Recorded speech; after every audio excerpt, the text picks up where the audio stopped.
What are some ridiculous history facts? Thomas Jefferson and John Adams died on the same day, July 4, 1826, the 50th anniversary of them both signing the Declaration of Independence. Adams' last words were, "Thomas Jefferson survives. He was wrong by about 5 hours." There used to be bread stamps, burned into a cooked loaf of bread, to avoid bread fraud, as the government supplied the wheat flour, but some bakers tried to use sawdust and other ingredients in the bread to make the wheat last longer. The bread stamps were baker-specific, so they could track down where any tainted bread came from. If they were caught, they had to move to another town to make bread, or wait 3 years to continue making bread if I remember correctly. During the Cold War, there was an idea to drop XL condoms labeled medium onto the Soviets to make them think we were anatomically superior and be more afraid of fighting us. Easily my favorite part of American history.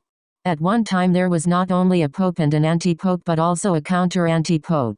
The first bomb dropped on Berlin by the British during World War II claimed no human casualties, but it did kill an elephant.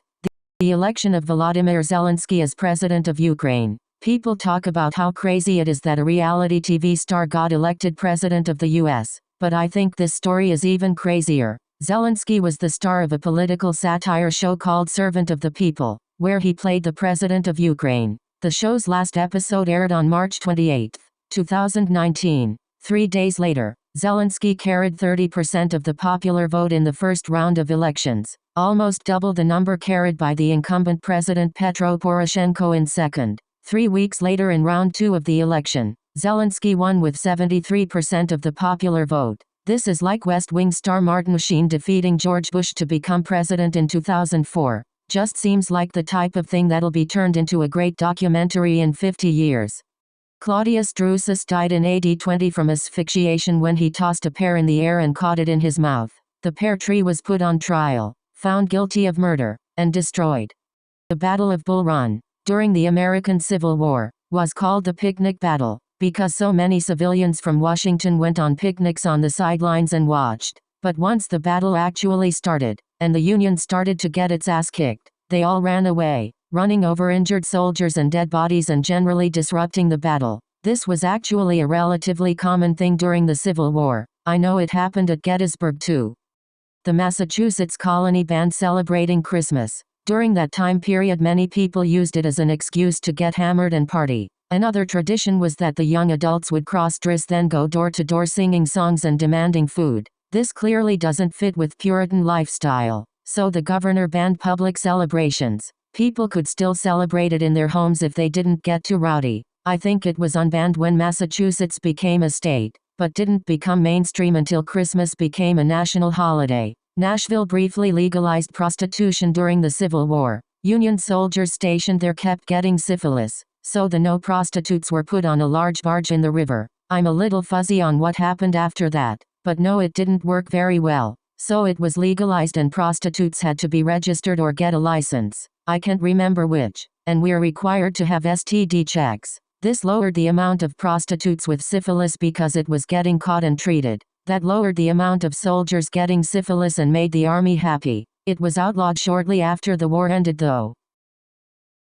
Before Abraham Lincoln became a politician, he was a champion wrestler. With more than 300 bouts under his belt, Lincoln only lost one match in his career and was inducted into the National Wrestling Hall of Fame in 1992. During World War II, a bunch of German soldiers got separated in rural Russia. They were trudging through snow with no food or water for days before finally finding a supply drop that missed its mark. They opened it up and found only black pepper and condoms. Edit. For anyone wondering, my source for this is Storm of War by Andrew Roberts. Unfortunately I can't remember the page number because I read the book a few years ago, but I believe the chapter is called Clash of the Titans. I'm sorry I don't have a more exact source, but I'm a random commenter, not a history teacher. It is told, by Herodotus, that when Xerxes invaded Greece he had to build pontoon bridges, which were destroyed by a storm before completion. Xerxes was so upset at what happened that he had every engineer beheaded and sent soldiers down to whip the sea 300 times for its failure to obey him and comply with his plans.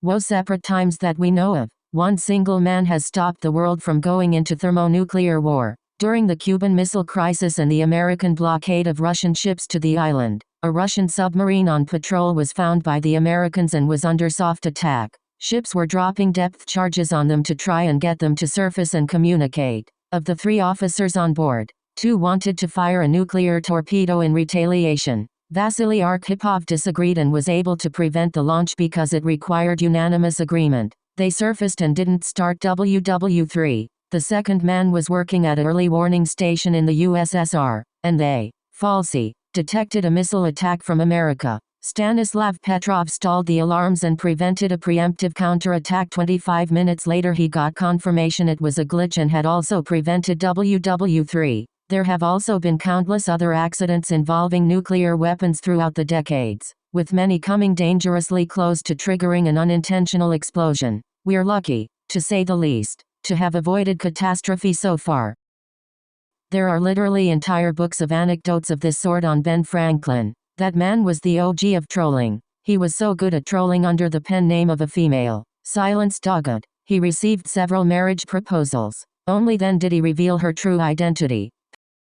Pepsi once had the 6th largest military in the world after the price of Russian vodka couldn't cover their deal for Pepsi products. So they traded 17 submarines, a frigate, a cruiser, and a destroyer for a trade deal. Fun fact. The president of PepsiCo at the time told the National Security Advisor, "We are disarming the USSR faster than you are." Henry Cavendish, the man who was vital in the discovery of gases and discovered hydrogen. He inherited a ton of money from his uncle, and built a special castle, I think. He was incredibly introverted, so it was designed so that he never had to meet or see any of his servants. He communicated with them through notes only. He did, however, appreciate other scientists coming to visit and talk. His works mostly came after his death, of course, but I found this guy interesting. The Cadaver Synod, also known as the time a pope dug up another pope's corpse, put it on trial, found it guilty, had it reburied, dug it up again, and chucked it into the river. So, Pope Stephen VI really hated the guy that was pope before the guy that was pope before him, also known as Pope Formosus. I believe their relationship would be called Pope Twice Removed. That line will work on 2 levels in just a second. Anyways, so Stephen VI super hated him. It was pretty much all because of powerful families and politics and grudges. Still, Pope is a literally lifelong gig, and that means the guy he hated had been dead for a bit by the time Stephen VI became Pope. 7 months. So what did Stephen VI do? Why, he dug up the perma-dead previous pontiff and put his remains on trial, of course. He was found guilty, stripped of his garments, had 3 fingers removed, they were his blessed fingers, was redressed in peasant garb, and reburied in a pauper's grave. This didn't feel like enough for all Stevie V, so he dug him up again and had him chucked into the Tiber River. Stephen VI was then imprisoned for the whole thing and later strangled. During the most critical portion of World War II, the Japanese thought they had sunk or disabled 3 American carriers when, in reality, they had only bombed the USS Yorktown 3 times. They were caught with their pants down when the bombs started landing at Midway. The longest ever U.S. presidential inauguration speech was made by William Henry Harrison on March 4, 1841. The day had terrible weather, yet Harrison chose to deliver his speech nonetheless, running 8,445 words. In fact, the speech was so long, and the weather so terrible, that Harrison caught pneumonia and died on April 4. Making him the shortest reigning U.S. president ever. The Spartans never built a city wall, figuring that their reputation alone would mean no one would dare attack them. But, during the Persian War, the Persians, who had already burned Athens twice, hired a Greek guide to take them to Sparta. But when they got there, they saw a kinda crap-looking city without even a wall. They figured there was no way this place could be the mighty Sparta they had heard so much about. So they figured the Greek was lying and thus Sparta was spared. Edit. I'm remembering this from reading it in the book Persian Fire by Tom Holland. It's quite possible that I'm misremembering details or that Holland's text identifies this as a legend or story. Still, the book is a fantastic read and I heartily recommend it. Stalin used to take people on the side to have some drinks with them or invite them to join him for a vacation in his holiday home. Khrushchev wrote about how much he hated those drinking breaks and vacations. Of course, Stalin would try to get you drunk and get info from you, and could decide he wants to kill you during the vacation, but you can't really decline his invitation. Khrushchev would also try to subtly get Stalin drunk as well and get info from him. One time during a vacation with Stalin, Stalin asked him to dance a Ukrainian folk dance in front of a bunch of people. Khrushchev hated dancing, but he had to do it. Potatoes were not very popular as a food in France, like they were seen as fit only for animals. Not only that, but they were considered generally not digestible by humans. So a pharmacist named Parmentier knew they were good food and wanted to popularize them among the working class. So he got a 2-acre farm to grow potatoes and placed armed guards around it at all times. People assumed armed guards meant something very valuable was growing there, so they began to steal the potatoes. That's how potatoes became popular in France's working class. During the Viking era, there was a leader named Sigurd. He allied with a Viking warlord named Thorstein. He wanted to conquer more land and expand his territory. He had already been very successful in doing so. This was until he feuded with another leader called Mael Bucktoothed or Mael Tusk. As his front 2 teeth were abnormally large and buck-toothed, they decided to settle their matters on the battlefield and both agreed on bringing 40 men each for the battle. However, Sigurd ignored the terms and brought 80 men. Bucktoothed had realized he had been betrayed but did not give up. They killed a number of Sigurd's men, but they were overpowered and were all killed. Here's the catch. After the battle, Sigurd ordered his men to behead all the enemies and tie them to their saddles as trophies. However, as Sigurd rode home in victory, the severed head of Bucktooth pierced his leg, which led to an infection, killing him soon after. Abraham Lincoln's son, Robert Todd Lincoln, was present at 3 different presidential assassinations. After McKinley, he decided not to accept any more invitations. Pythagoras drowned a student to death because the student proved the existence of irrational numbers which contradicted Pythagoras and his cults. The Brotherhood beliefs.